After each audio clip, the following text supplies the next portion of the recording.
तेरा जादू चल गया। जी हाँ दोस्तों, राजस्थान, मध्य प्रदेश और छत्तीसगढ़ में सीएम योगी को लेकर यही कहा जा रहा है। जिस तरह विधानसभा चुनाव के नतीजे आए हैं, उससे हर तरफ योगी के जयकारे लग रहे हैं। 5 राज्यों में हुए चुनाव में 3 राज्यों में बीजेपी की पताका फहराने का श्रेय मोदी के बाद अगर किसी नेता को दिया जा रहा है तो वो है यूपी के सीएम योगी आदित्यनाथ। 3 राज्यों में प्रधानमंत्री नरेंद्र मोदी के बाद सर्वाधिक मांग सीएम योगी की रैली और रोड शो की ही रही। यहाँ बता दें कि योगी ने नवंबर महीने में महज 15 दिन में 92 प्रत्याशियों के समर्थन में 57 रैलियां और रोड शो किए। सीएम योगी जहां जहां गए उनमें से अधिकांश सीटों पर बीजेपी का परचम लहराया है। यही नहीं, चुनाव परिणाम से बीजेपी की राष्ट्रीय राजनीति में योगी का कद भी बढ़ गया है। वहीं इसके उलट समाजवादी पार्टी और बीएसपी की हवा टाइट हो गई है। वो कैसे, ये हम आपको बताएंगे, लेकिन उससे पहले आपको बता दें कि कैसे इन राज्यों में सीएम योगी ने अपना जादू बिखेरा है।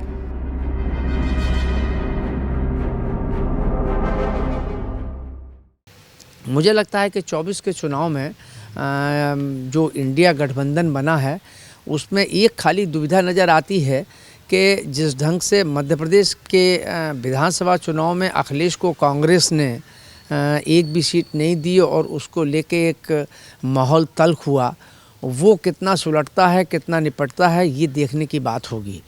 5 राज्यों के विधानसभा चुनाव के नतीजे ये साफ तौर पर इंडिकेट करते हैं कि भारतीय जनता पार्टी को भले ही पिछले कुछ समय से समझा जा रहा था कि पार्टी कमज़ोर पड़ रही है, मोदी जी की अपील थोड़ी हल्की पड़ रही है, ये सब बातें बिल्कुल तथ्यात्मक नहीं। बात मध्य प्रदेश की। मध्य प्रदेश में जहां फिर से बीजेपी की सरकार बनी है, वहीं राजस्थान और छत्तीसगढ़ में जनता ने हाथ का साथ छोड़ दिया है। यहां भी कमल ने कमाल कर दिखाया है। खास बात ये रही कि इन राज्यों में कमल खिलाने की अपील करने यूपी के सीएम योगी आदित्यनाथ भी पहुंचे थे। उन्होंने इन राज्यों में 50 से ज्यादा रैलियां की हैं और रोड शो भी किए।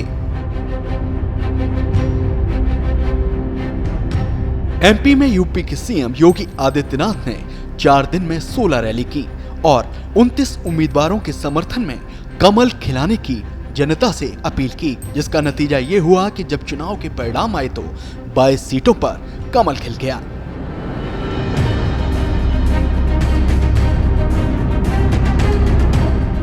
एमपी की तरह छत्तीसगढ़ में भी योगी का जादू लोगों के सिर पर चढ़कर बोला। तभी तो बीजेपी ने यहाँ सत्ता में न केवल वापसी की बल्कि कांग्रेस के उस किले को ध्वस्त कर दिया जिसकी कभी खुद कांग्रेस ने कल्पना तक नहीं की थी। सीएम योगी ने छत्तीसगढ़ में 2 दिन रैली की थी। इस दौरान जिन सीटों पर उन्होंने प्रचार किया उनमें से ज्यादातर सीटों पर बीजेपी ने विजय पताका फहराई है।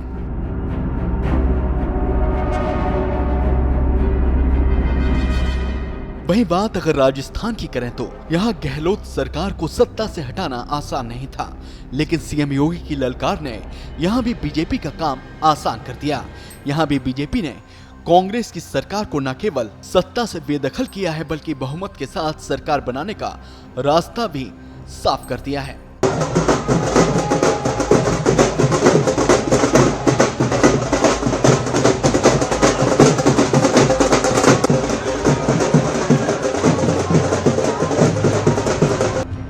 सीएम योगी के उलट सपा और बसपा का कोई भी फंडा यहाँ काम नहीं आया। न ही अखिलेश का पीडीए चला, न ही मायावती का प्रचार काम आया। यही नहीं, 2018 के उलट एमपी छत्तीसगढ़ में इन दलों का खाता भी नहीं खुला। इन दलों के वोट प्रतिशत में भी गिरावट दर्ज की गई। सीएम योगी का ये जलवा देखकर तो यही कहा जा सकता है कि 2024 चुनाव में इंडिया गठबंधन की राह आसान नहीं होने वाली। ब्यूरो रिपोर्ट, श्रेष्ठ यूपी।